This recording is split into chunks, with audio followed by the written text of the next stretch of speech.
الحمدللہ وحدہ والصلاة والسلام علی من لا نبی بعدہ۔ آپ نے مستشرق اور مستشرقین کا نام سنا ہوگا۔ مستشرق وہ لوگ ہوتے ہیں جو عموماً غیر مسلم، عیسائی، یہودی یا ہندو ہوتے ہیں۔ وہ اسلامی علوم کو پڑھتے ہیں اور پڑھ کے اسلامی اصولوں میں، اسلامی معاملات میں شکوک و شبہات پیدا کر کے مسلمانوں کے ایمان کو کمزور کرنے کی کوشش کرتے ہیں۔ یہ مستشرقین کا مقصد ہے یا مستشرقین کا مزاج ہے۔ ہمارے ایک میڈیا اسکالر نے مستشرقین کے اسی مزاج اور منہج کے مطابق ختم نبوت کے مسلمہ عقیدے کو متنازع فی بنانے کے لیے اسی انداز پہ شکوک و شبہات پیدا کرنے کی کوشش کی اور غلام قادیانی کو حضرات صوفیاء کی اوٹ میں چھپا کر اسے رستہ دینے کی کوشش کی۔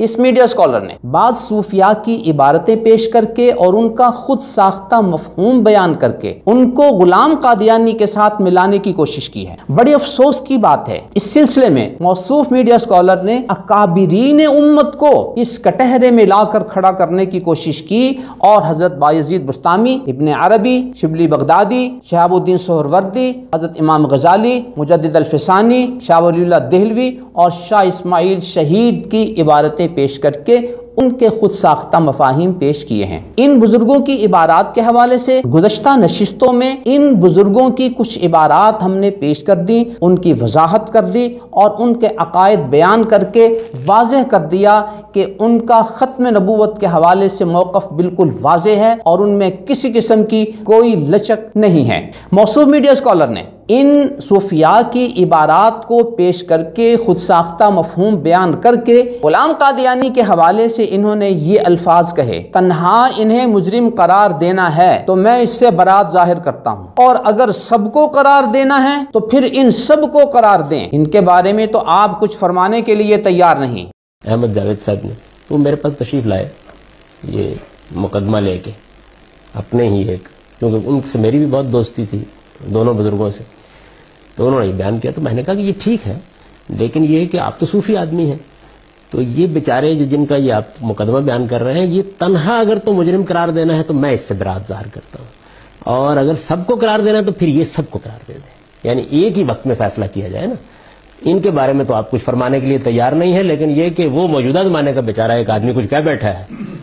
سب کو ایک ہی لاٹھی سے آنکھیے۔ ان عظیم ہستیوں کے بارے میں اس میڈیا اسکالر نے یہ مجرم کے لفظ استعمال کیے اور انہیں غلام قادیانی کے ساتھ کھڑا کرنے کی کوشش کی۔ آج کسی عقیدے اور عقیدت کی وابستگی سے بالا تر ہو کر خالص دلیل و برہان کی روشنی میں ان کے فالوورز، ان کے قارئین، ان کے سامعین بجا طور پر اس میڈیا اسکالر سے 5 سوال کرتے ہیں کہ جب آپ نے امت اسلامیہ کے ان اکابرین کو مجرم قرار دینے کا مطالبہ کیا اور انہیں غلام قادیانی کے ساتھ کھڑا کرنے کی کوشش کی، تو ان کا پہلا سوال آپ سے یہ ہے: غلام قادیانی نے مسیح موعود ہونے کا دعویٰ کیا کہ قیامت سے پہلے جن عیسیٰ علیہ السلام نے آنا ہے، غلام قادیانی نے کہا کہ وہ میں ہوں، اور اپنے مسیح موعود نہ ماننے کو اس نے کفر قرار دیا۔ ملاحظہ ہو روحانی خزائن جلد 22 صفحہ 185۔ یہاں بجا طور پر موصوف میڈیا اسکالر کے فالوورز ان سے سوال کرتے ہیں کہ جناب،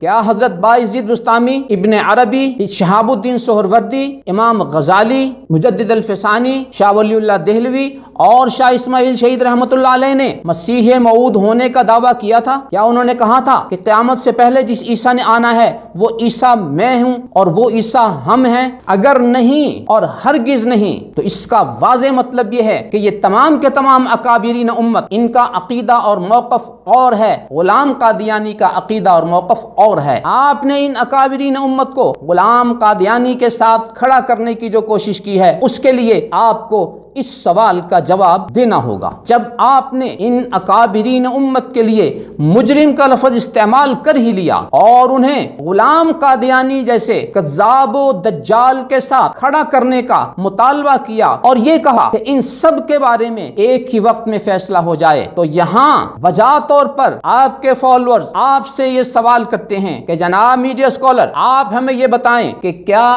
آپ غلام قادیانی کو مسیح موعود مانتے ہیں؟ اگر آپ ان کو مسیح موعود مانتے ہیں تو پھر ان اکابرین امت کو غلام قادیانی کے ساتھ کھڑا نہیں کرنا، بلکہ آپ کو غلام قادیانی کے ساتھ کھڑا کرنا ہے اور غلام قادیانی اور آپ کے بارے میں ایک ہی وقت میں فیصلہ ہو جانا چاہیے۔ اور اگر آپ غلام قادیانی کو مسیح موعود نہیں مانتے تو پھر غلام قادیانی آپ کو کافر قرار دیتا ہے، آپ ان کے مجرم ہیں۔ اب گیند آپ کے کورٹ میں ہے، آپ چینل پر آئیں اور اپنی پوزیشن واضح کریں کہ آپ غلام قادیانی کو مسیح موعود مانتے ہیں یا نہیں مانتے ہیں، تو پھر آپ کے اور غلام قادیانی کے بارے میں ایک ہی وقت میں فیصلہ ہو جائے گا، اور اگر نہیں مانتے تو آپ ایسی شخصیت کا دفاع کر رہے ہیں جو آپ کو کافر قرار دیتی ہے۔ آپ کے فالوورز، آپ کے قارئین، آپ کے سامعین آپ سے دوسرا سوال یہ کرتے ہیں کہ غلام قادیانی یہ کہتا ہے کہ وہ خدا کا فرشتادہ ہے، خدا کی طرف سے آیا ہے، جو کچھ کہتا ہے اس پر ایمان لاؤ، اس کا دشمن جہنمی ہے۔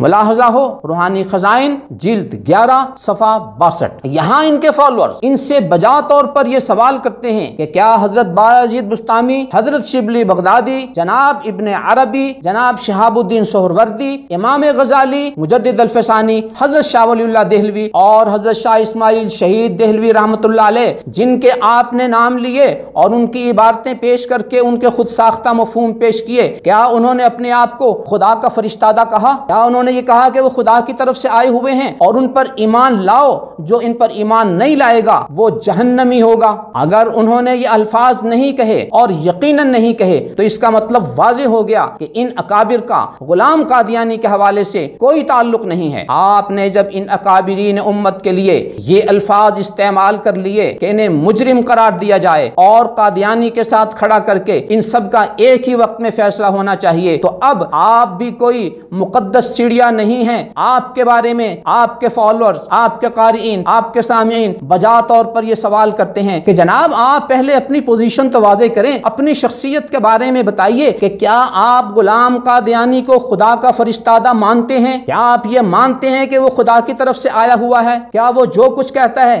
آپ اس پر ایمان لاتے ہیں؟ اگر آپ اس پر ایمان لاتے ہیں تو آپ اور غلام قادیانی ایک صف میں کھڑے ہیں، تو آپ کے اور غلام قادیانی کے بارے میں ایک ہی وقت میں اکٹھا فیصلہ ہو جانا چاہیے، اور اگر آپ اس کو ایسا نہیں مانتے تو پھر وہ آپ کو جہنمی قرار دیتا ہے، اور آپ کسی ایسے شخص کا دفاع کر رہے ہیں جو آپ کو جہنمی قرار دیتا ہے۔ آپ کے فالوورز اس بات کے منتظر ہیں کہ آپ چینل پر تشریف لائیں، آپ اپنی پوزیشن واضح کریں۔ ان اکابرین امت کی پوزیشن واضح ہے، آپ اپنی پوزیشن واضح کریں کہ آپ کن کی صف میں کھڑے ہیں اور کن کا اکٹھا فیصلہ ہونا چاہیے۔ موصوف میڈیا اسکالر کے فالوورز بجا طور پر ان سے تیسرا سوال یہ کرتے ہیں کہ غلام قادیانی نے اپنی کتابوں کے بارے میں یہ کہا ہے، یہ وہ کتابیں ہیں جن کی طرف ہر مسلمان محبت اور عقیدت کی نظر سے دیکھتا ہے اور ان کے معارف سے فائدہ اٹھاتا ہے، اور وہ مجھے قبول کرتا ہے اور میری دعوت کی تصدیق کرتا ہے، مگر کنجریوں کی اولاد جن کے دلوں پر اللہ نے مہر لائی ہے وہ قبول نہیں کرتے۔ گویا وہ اپنی کتابوں اور اپنی دعوت کو قبول نہ کرنے والوں کو کنجریوں کی اولاد قرار دیتا ہے۔ ملاحظہ ہو روحانی خزائن جلد 5 صفحہ 547 صفحہ 548، یہ عبارت آئینہ کمالات صفحہ 547 میں موجود ہے، اور قومی اسمبلی میں قادیانی مسئلے پر بحث کی سرکاری رپورٹ میں یہ صفحہ نمبر 642، 643 اور 830 پر درج ہے۔ یہ بات جب پارلیمنٹ میں مرزا ناصر کے سامنے پیش کی گئی تو اس سے بھی اس کا کوئی معقول جواب نہ بن پایا، وہ پارلیمنٹ کو مطمئن نہ کر سکا۔ اگر مرزا ناصر پاکستان کی نیشنل اسمبلی کے ممبران کو مطمئن نہیں کر پایا تو یہ موصوف میڈیا اسکالر ان کی کیا حیثیت ہے کہ وہ انڈور بیٹھ کر بہت بڑے بڑے دعوے کریں؟ کیا وہ مرزا ناصر سے کوئی بڑی شخصیت ہیں جو غلام قادیانی کا پوتا ہے اور اس کا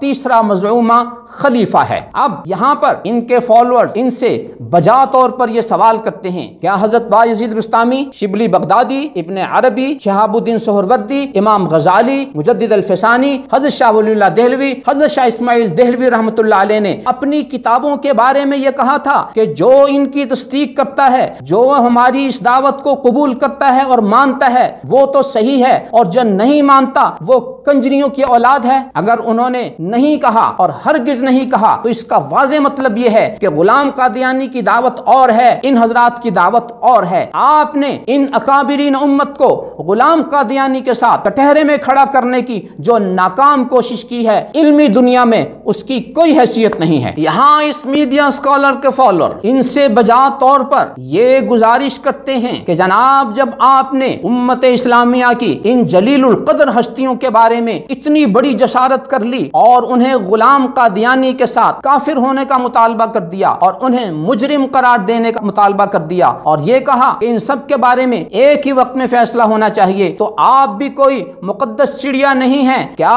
وہ آپ کے بارے میں یہ پوچھ سکتے ہیں، آپ اپنی پوزیشن واضح کریں، کیا آپ غلام قادیانی کی دعوت اور اس کے مشن کو تسلیم کرتے ہیں اور ان کی کتابوں کو مانتے ہیں؟ اگر آپ مانتے ہیں تو پھر آپ اور غلام قادیانی ایک صف میں کھڑے ہیں، تو غلام قادیانی کے بارے میں اور آپ کے بارے میں ایک ہی وقت میں فیصلہ ہو جانا چاہیے۔ اور اگر آپ غلام قادیانی کی اس دعوت کو نہیں مانتے تو وہ آپ کو کنجریوں کی اولاد کہتا ہے۔ کیا آپ ایسے شخص کا دفاع کر رہے ہیں جو آپ سمیت پوری کی پوری امت مسلمہ کو کنجریوں کی اولاد قرار دیتا ہے؟ آپ چینل پر آئیے اور اپنی پوزیشن واضح کیجئے کہ آپ کہاں کھڑے ہیں اور آپ کن کی صفائی پیش کر رہے ہیں، آپ کن کا دفاع کر رہے ہیں، آپ کن کی وکالت کر رہے ہیں، آپ کن کی ترجمانی کر رہے ہیں۔ گیند آپ کے کورٹ میں ہے، آپ تشریف لائیں اور اپنی پوزیشن واضح کریں۔ موصوف میڈیا اسکالر کے فالوورز بجا طور پر ان سے چوتھا سوال یہ کرتے ہیں کہ غلام قادیانی نے عبداللہ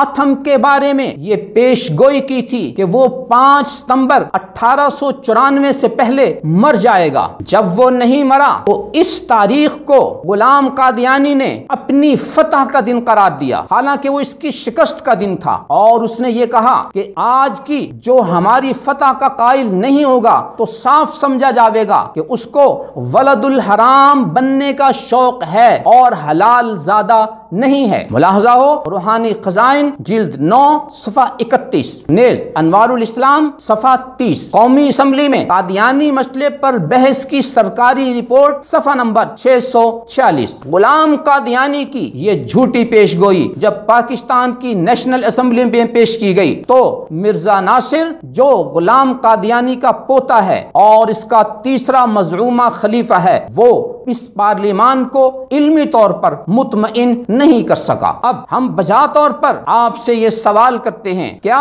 حضرت بایزید بستامی، ابن عربی، شبلی بغدادی، شہاب الدین سہروردی، امام غزالی، مجدد الفسانی، حضرت شاہ ولی اللہ دہلوی، حضرت شاہ اسماعیل دہلوی رحمۃ اللہ علیہ نے اپنے مخالفین کو ولد الحرام قرار دیا تھا؟ ولد الحرام کا معنی ہے حرامی، اور آگے وضاحت کرتا ہے اور حلال زادہ نہیں ہے۔ اگر ان اکابرین امت نے اپنے مخالفین کے بارے میں یہ زبان استعمال نہیں کی اور ہرگز نہیں کی تو اس کا واضح مطلب یہ ہے کہ غلام قادیانی اور ان اکابرین امت کا سفر جدا جدا ہے، ان کو ایک جگہ اکٹھا کرنا یہ آپ کی طرف سے علمی خیانت ہے۔ لیکن آپ کے فالوورز بجا طور پر یہاں آپ سے یہ سوال کرتے ہیں کہ جناب آپ اپنی پوزیشن واضح کیجئے کہ آپ غلام قادیانی کی اس فتح کے قائل ہیں یا نہیں۔ اگر آپ اس کی فتح کے قائل ہیں تو پھر آپ کے غلام قادیانی کے بارے میں ایک ہی وقت میں فیصلہ ہو جانا چاہیے۔ آپ اپنے بارے میں تو کچھ کہنے کو تیار نہیں، اور اگر آپ غلام قادیانی کی اس جھوٹی پیش گوئی کو فتح کا دن تسلیم نہیں کرتے تو وہ غلام قادیانی آپ کو ولد الحرام یعنی حرامی قرار دیتا ہے اور حلال زادہ شمار نہیں کرتا۔ آپ اس بدتمیز شخص کا دفاع کر رہے ہیں، اس کی وکالت کر رہے ہیں، اس کی ترجمانی کر رہے ہیں، اس کا دفاع کر رہے ہیں۔ آئیے اپنی پوزیشن واضح کیجئے، آپ کے فالوورز آپ کے اس سوال کے جواب کے منتظر ہیں۔ یہاں موصوف میڈیا اسکالر کے فالوورز 5واں سوال ان سے یہ کرتے ہیں کہ غلام قادیانی نے اپنی بابت لکھا، جو شخص تیری پیروی نہیں کرے گا اور تیری بیعت میں داخل نہیں ہوگا اور تیرا مخالف رہے گا، وہ خدا اور رسول کی نافرمانی کرنے والا جہنمی ہوگا۔ ملاحظہ ہو، قومی اسمبلی میں قادیانی مسئلے پر بحث کی سرکاری رپورٹ صفحہ 648 اور تبلیغ رسالت جلد 9 صفحہ 27۔ جب یہ عبارت پارلیمنٹ میں پیش کی گئی، مرزا ناصر موجود تھا۔ وہ غلام قادیانی کا پوتا ہے، اس کا تیسرا مزعومہ خلیفہ ہے، اور وہ اپنے وفد کے ساتھ پاکستان کی نیشنل اسمبلی کو مطمئن نہیں کر پایا۔ اگر یہ مرزا ناصر پاکستان کی نیشنل اسمبلی کو علم کے حوالے سے، دلیل کے حوالے سے، برہان کے حوالے سے مطمئن نہیں کر پایا، تو آپ اپنا قد ناپیے، آپ کون ہوتے ہیں؟ غلام قادیانی کا دفاع کرنے والے اور امت اسلامیہ کے ان اکابرین کو غلام قادیانی کے ساتھ لا کر کٹہرے میں کھڑا کرنے والے اور ان کے بارے میں یہ لفظ استعمال کرنے والے کہ تنہا انہیں مجرم قرار دینا ہے، تو میں اس سے برات ظاہر کرتا ہوں، اور اگر سب کو قرار دینا ہے تو پھر ان سب کو قرار دیں۔ ان کے بارے میں تو آپ کچھ فرمانے کے لیے تیار نہیں۔ یہاں آپ کے فالوورز آپ سے بجا طور پر یہ سوال کرتے ہیں کہ جناب آپ ہمیں بتائیے، آپ اپنی پوزیشن واضح کیجئے، کیا آپ غلام قادیانی کی پیروی کرتے ہیں؟ کیا آپ غلام قادیانی کی بیعت میں داخل ہیں؟ کیا آپ غلام قادیانی کے موافق ہیں؟ اگر ہیں تو پھر آپ اور غلام قادیانی ایک صف میں کھڑے ہیں، تو پھر غلام قادیانی اور آپ کا ایک ہی وقت میں فیصلہ ہو جانا چاہیے۔ اور اگر آپ نے غلام قادیانی کی پیروی نہیں کرنی اور آپ اس کی بیعت میں داخل نہیں ہیں اور آپ اس کے مخالفین میں سے ہیں، تو پھر وہ آپ کو جہنمی قرار دیتا ہے۔ تو آپ جس شخص کی ترجمانی، جس شخص کی وکالت، جس شخص کا دفاع کر رہے ہیں، وہ تو آپ کو جہنمی قرار دیتا ہے۔ آپ کے فالوورز آپ سے اس بات کی امید رکھتے ہیں کہ آپ چینل پر تشریف لائیں اور اس سوال کے حوالے سے اور ان 5 سوالوں کے حوالے سے اپنی پوزیشن واضح کریں کہ آپ کہاں کھڑے ہیں، تاکہ آپ کے اور قادیانی کے بارے میں کیا فیصلہ ہونا ہے، کس کا فیصلہ اکٹھا ہونا ہے اور کس کا فیصلہ علیحدہ علیحدہ ہونا ہے، یہ بات کھل کر سب کے سامنے آ جائے۔ آخر میں بڑی معذرت کے ساتھ میں پھر وہ لفظ دہراؤں گا کہ اگر حضرت بایزید بستامی، حضرت شبلی بغدادی، ابن عربی، شہاب الدین سہروردی، امام غزالی، مجدد الفسانی، شاہ ولی اللہ دہلوی اور شاہ اسماعیل شہید کے بارے میں موصوف میڈیا اسکالر مجرم قرار دینے کا مطالبہ کر سکتے ہیں اور قادیانی کے ساتھ کفر کے حوالے سے اکٹھا فیصلہ کرنے کا مطالبہ کر سکتے ہیں، تو پھر موصوف میڈیا اسکالر کے حوالے سے بھی یہ جو کچھ ان کے فالوورز سوال کر رہے ہیں یہ بے جا نہیں ہے، یہ ان کی خدمت میں کوئی بے ادبی یا گستاخی نہیں ہے گنبد کی صدا جیسے کہے ویسے سنیں۔ نظروا للطيبة ونور طه يسطعون